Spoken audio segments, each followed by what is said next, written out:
Bonjour, bonjour mes amis, je vous fais un petit message aujourd'hui pour vous parler euh, de la connexion, de la vie sociale, etc. Alors forcément, on est dans une période difficile qui ne permet pas forcément donc de voir les gens qu'on aime, nos amis, etc. Et donc c'est compliqué. C'est compliqué, on se retrouve seul face à soi-même et il y a beaucoup de gens qui dépriment ou même qui vont jusqu'à se suicider par solitude. J'ai pas mal, je vois parfois sous des vidéos des commentaires de gens qui demandent des preuves de certaines choses qui se passent ou autres. Et aussi, enfin voilà, j'ai des personnes autour de moi qui me font des remarques par rapport justement à cette vie sociale. Et donc je réfléchissais à ça ce matin. Parce que concrètement, ce qu'on nous demande, hein, je vous le dis depuis un moment, c'est de nous reconnecter à notre lumière intérieure. Vraiment de faire ce travail-là. Parce que concrètement, quand on est connecté à notre lumière intérieure, on est autonome en énergie et donc on peut rester seul sans se sentir déprimé au bout d'un moment. On trouve des choses à faire qui nous animent. Et puis, il faut garder en tête aussi qu'on est venu s'incarner dans la matière, mais on est des êtres avant tout spirituels, de lumière. Et ce qu'on est venu faire sur cette terre, c'est avoir une quête spirituelle. Et donc, les gens attendent toujours que l'information vienne de l'extérieur, alors que l'information, c'est vous qui devez aller la chercher. C'est ce que j'essaie de partager avec vous dans mes vidéos régulièrement. C'est que moi, je fais beaucoup de recherches, je passe beaucoup de temps à faire cette quête spirituelle, justement.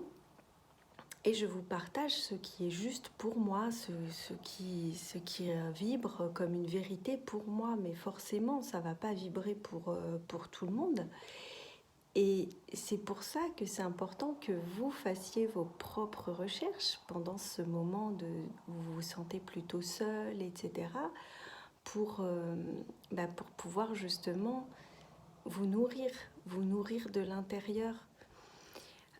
Donc voilà, ça c'était la première chose, c'est que cette période où on est seul, il y en a qui la prennent comme quelque chose de difficile. C'est voilà, on est dans la pandémie, etc. On est dans la pire situation, voilà, c'est catastrophique, etc. Mais il faut voir ça comme une bénédiction, en fait. On vous donne du temps pour vous, pour faire votre introspection. On n'a jamais le temps de le faire jusqu'à présent, en fait, si vous regardez, vous étiez toujours justement en train de sortir, d'aller voir vos amis, votre famille, etc. Et au final, il y en a qui vont me dire, ah ben si, alors, voilà, il y a aussi cette part-là, quand vous allez écouter cette vidéo, de faire attention à votre ego.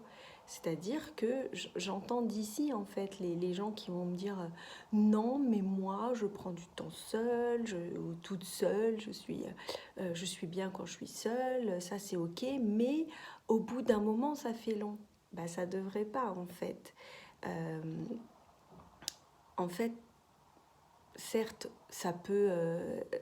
alors, je comprends parce que comme on est tous un, on est tous interconnectés les uns aux autres, et on a quand même ce besoin d'échanger, etc. Mais si vous êtes dans cette quête spirituelle, etc., cette période qui peut vous paraître longue, si elle l'est, c'est qu'il y a une raison. C'est que vous n'avez pas fini de cheminer parce que concrètement, moi, cette période, je l'ai travaillée. Et aujourd'hui, c'est-à-dire que je vais voir des gens, ça me fait plaisir de voir des gens, etc. Mais je ne vais pas déprimer si je vois personne. C'est ça en fait la différence où vous devez prêter attention. Est-ce que vous déprimez parce que vous ne voyez pas des gens, ou est-ce que c'est parce que voilà, vous vous dites c'est vrai que c'est un peu long, j'aimerais bien voir mes amis, etc. quoi. Donc voilà, essayez de mettre votre ego de côté et de vous poser cette question. Je sais que ça va être difficile pour beaucoup, et donc j'ai une autre réflexion qui m'est venue ce matin. C'est-à-dire que j'ai eu beaucoup de gens, moi, qui m'ont envoyé des messages et qui me disent bah, tu réponds pas forcément, voilà, tu m'as oublié, je suis un peu triste. Ou aussi j'ai eu quelqu'un qui m'a dit une fois, il n'y a pas très longtemps, qui m'a dit j'ai remarqué que j'étais seule et que si moi je n'envoyais pas de message aux gens, je n'avais personne ne demandait de mes nouvelles. Donc enfin voilà, je trouve que c'est bien parce que ça vous permet de vous poser des questions. Pourquoi les gens ne demandent pas de vos nouvelles et comment vous communiquez avec les autres aussi. C'est-à-dire que j'ai fait un petit bilan là autour de moi justement parce que c'est vrai que bah, après, voilà, bon, moi j'ai ma vie aussi, etc. Et c'est vrai que je suis un petit peu moins disponible en ce moment. Mais en fait, c'est comment vous communiquez avec les autres. C'est-à-dire que j'ai écouté, réécouté des messages de personnes qui sont autour de moi. Et je me suis rendu compte qu'en fait, les personnes, en fait, ce qu'elles veulent, c'est parler d'elles. Mais à aucun moment, elles ne demandent de mes nouvelles. Et quand je peux dire, bah, il se passe ceci ou cela, c'est bah, je suis désolée, je n'étais pas au courant. Ben non, tu n'étais pas au courant, mais quelque part, les gens, quand ils vont vers les autres aussi, c'est souvent pour parler d'eux, parce qu'ils ont besoin d'extérioriser ce qu'ils ont à l'intérieur d'eux-mêmes, mais quel est votre intérêt par rapport aux autres aussi? Parce que le but, c'est qu'il y ait un échange. Plus on donne, plus on reçoit. Donc, est-ce que vous voulez juste donner? Est-ce que vous voulez juste recevoir? Parce qu'il y a des gens comme ça qui ne font que demander aussi comment tu vas, mais eux qui ne parlent jamais d'eux. Et puis, il y a ceux où c'est le contraire, ils vont parler beaucoup d'eux, mais ils vont jamais demander à l'autre comment il va. Donc, voilà, je pense que cette introspection, elle nous permet aussi de faire un petit point sur comment on communique avec les gens qu'on aime. Voilà, est-ce que c'est un échange ou est-ce que finalement ça va que dans un sens voilà quoi, il y a des personnes qui communiquent. Enfin, bon, alors moi, ça m'a permis de faire vraiment un bilan et un tri justement sur la façon dont les gens communiquent avec moi, hein, entre enfin voilà, parce que de part forcément quand on a des métiers comme le mien, on peut être très sollicité et donc c'est difficile enfin, difficile de savoir qui sont nos vrais amis ou ceux qui sont là pour bah, nous demander un soin ou qu'on leur tire les cartes ou ceci ou cela quoi. Donc, donc voilà, c'est intéressant de pouvoir discerner tout ça. Donc voilà, est-ce que vos amis ils vous contactent seulement quand ils ont besoin de vous ou est-ce qu'ils vous contactent parce qu'ils prennent soin de vous, ils veulent savoir comment vous allez, etc. Après, c'est vrai qu'on peut avoir des personnes qu'on apprécie beaucoup, mais voilà, on ne va pas penser spécialement à demander régulièrement des nouvelles. Et puis ça fait toujours plaisir de recevoir un message où la personne, elle dit, bah, il m'arrive ceci, il m'arrive cela. Même pour des bonnes nouvelles, en fait, on ne contacte pas l'autre que pour donner des mauvaises nouvelles ou pour dire bah, en ce moment ça va pas, machin et tout. Parce qu'il y a ça aussi, ça me vient, c'est que des fois les gens n'ont pas cette notion d'envoyer un message pour dire bah, ça va, il se passe ceci ou cela. Pourquoi?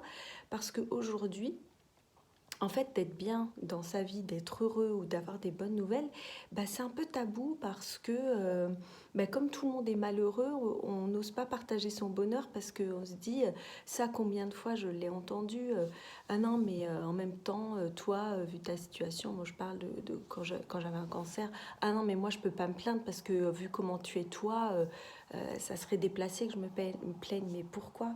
Je veux dire, il y a un moment, c'est chacun vit ce qu'il a à vivre et puis il n'y a pas à comparer non plus. Quand on est heureux, si on ne peut pas partager son bonheur avec nos amis ou notre famille parce que sinon on va être perçu comme quelqu'un qui a trop de chance ou je ne sais pas quoi, bah, c'est que ce ne sont pas des gens qui vous aiment vraiment sincèrement, parce que si ces gens ils vous aiment sincèrement, ils seront contents de savoir que vous êtes heureux et que vous allez bien. Et au contraire, même vous allez pouvoir leur donner encore plus d'énergie, d'amour, etc., pour que eux rayonnent de lumière, puisque voilà, c'est un partage.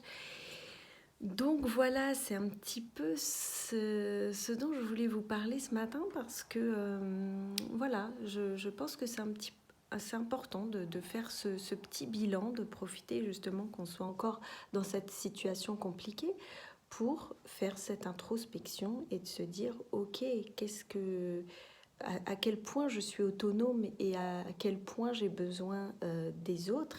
Et quand j'ai besoin des autres, est-ce que c'est vraiment parce que je suis autonome et que j'ai juste envie de voir mes amis, ou est-ce que voilà, finalement il me manque quelque chose à l'intérieur que je n'arrive pas à aller chercher moi-même dans ma quête personnelle. Donc voilà, c'est important de faire ce petit bilan en laissant l'ego de côté, parce que ça, je sais que l'ego, par rapport à ça, c'est très très dur, hein, ceci dit, mais ça fait partie du travail. Voilà, tout est en train de s'écrouler en ce moment. Et d'ailleurs, j'ai partagé une petite histoire sur Facebook par rapport à une conversation entre Dieu et un être humain, sur le fait que tout s'écroule en lui. D'ailleurs, je vais vous le mettre sous la vidéo, ce petit texte, parce que je trouve qu'il est très très bien, pour qu'on puisse rayonner de notre propre lumière. Donc, essayez d'être objectif, de laisser votre ego de côté et de vous dire ok, ok, là je vais faire un point vraiment en toute honnêteté de moi avec moi-même. Et ça, c'est très très dur à faire, et si vous réussissez à le faire, ben, je vous tire mon chapeau. Voilà, je pense que j'ai fait le tour. En tout cas, je vais m'arrêter là. Je vous embrasse et je vous dis à bientôt.